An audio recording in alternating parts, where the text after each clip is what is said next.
Bonjour, je viens de vous faire une vidéo sur l'affect en immobilier. Alors décidément, en ce moment, je ne fais plus d'introduction, je rentre directement dans le vif du sujet. On va juste laisser 3 secondes pour le petit jingle. Donc, comme je vous le disais, je viens tout juste de vous faire une vidéo sur l'affect en immobilier et dans cette vidéo, je vous disais que j'allais séparer la vidéo en deux, parce que déjà je la trouve suffisamment longue, pour pouvoir vous parler d'un deuxième sujet qui est attention à ne pas vouloir trop diviser. Je sors de visite, là, j'étais en visite, et notamment je revisitais une maison que j'ai déjà vue une première fois, mais qui est revenue sur le marché, et donc je me suis dit pourquoi pas retourner voir au cas où éventuellement mon idée aurait changé ou j'aurais de nouvelles idées. Bon, alors je vous le dis tout de suite, non, je suis restée sur la même idée que la première fois que j'ai vu cette maison. Et j'ai été assez étonnée parce que donc je réfléchissais éventuellement au découpage qu'il pourrait faire, parce que de toute façon il faut découper le jardin, donc l'idée c'était de voir éventuellement pour maximiser la rentabilité s'il y avait une possibilité de découpe de la maison principale. Et très franchement, je pensais à une découpe facile entre guillemets, c'est-à-dire une découpe verticale, avec une découpe verticale, et je vous fais ça, une découpe horizontale avec la création en fait de 2 appartements, très probablement donc un grand studio en bas et je sais plus si ça faisait un F2 ou un F3 à l'étage. Un F2 très probablement une des chambres transformée en salon. Et l'agent immobilier me disait qu'il avait fait une visite avec un autre investisseur juste avant et que cette personne voulait en faire 3 ou 4 studios, je ne sais plus. Pourquoi vouloir découper à ce point-là? Alors je suis pour qu'on découpe et qu'on essaie de rentabiliser au maximum, mais faire ce type de projet dans ce type de bien, c'est se recréer des ennuis par la suite. Et surtout, énormément de frais. En fait, toute la rentabilité... Oh, pardon, décidément, qu'est-ce que je bafouille aujourd'hui? Les 2 vidéos, c'est comme ça, j'aurais bafouillé tout du long. Donc, la maximisation de la rentabilité qu'on va chercher à atteindre en divisant, on va la perdre dans les travaux aujourd'hui et futurs. Je m'explique. Aujourd'hui, bon, je pense que vous comprenez que ça va coûter beaucoup de travaux de devoir recréer comme ça des pièces et de faire autant de divisions, de casser des cloisons, etc. Mais surtout, sur ce type de bien, il est quasiment impossible d'avoir une réelle division légale. Donc, c'est-à-dire qu'on va pas pouvoir ensuite... ça deviendra jamais un immeuble, en fait. Ça devra rester une maison.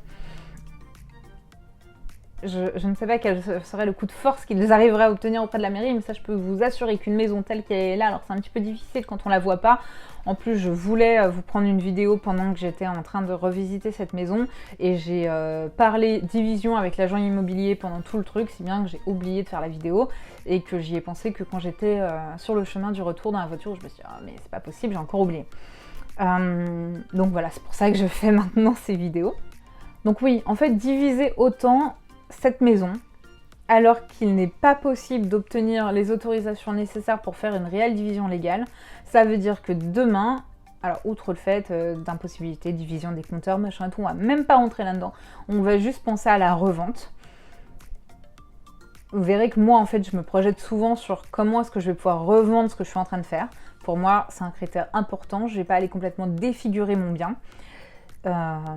Et là, en termes de revente, vous ne pourrez pas revendre par lot.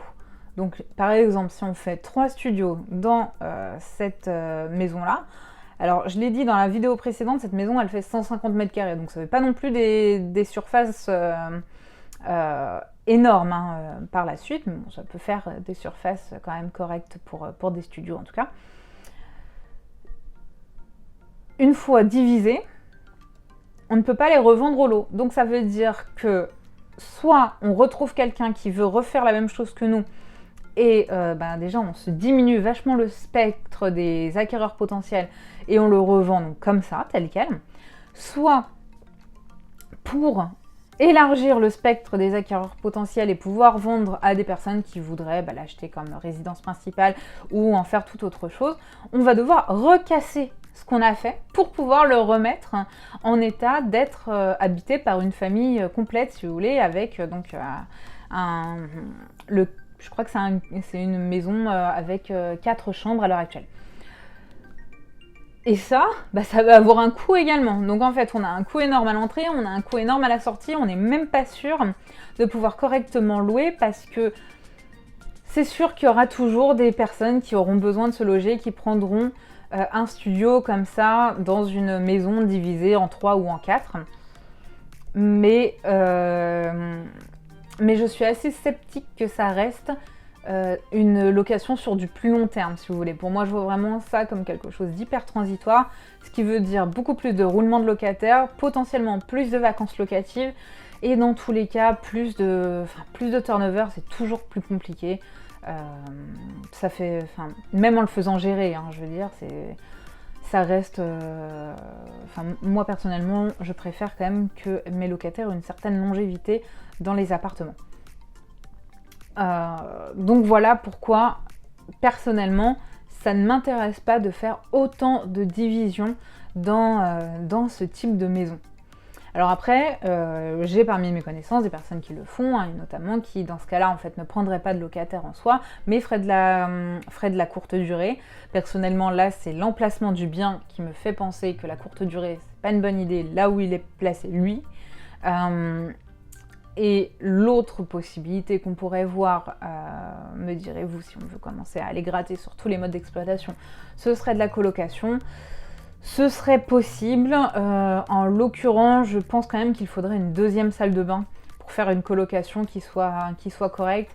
Et encore une fois, je ne suis pas certaine que dans cette ville et sur ce secteur, ce soit le meilleur mode d'exploitation. En tout cas, personnellement, je n'ai pas à aujourd'hui de colocation et c'est pas dit que ce soit un mode d'exploitation vers lequel je souhaite me tourner.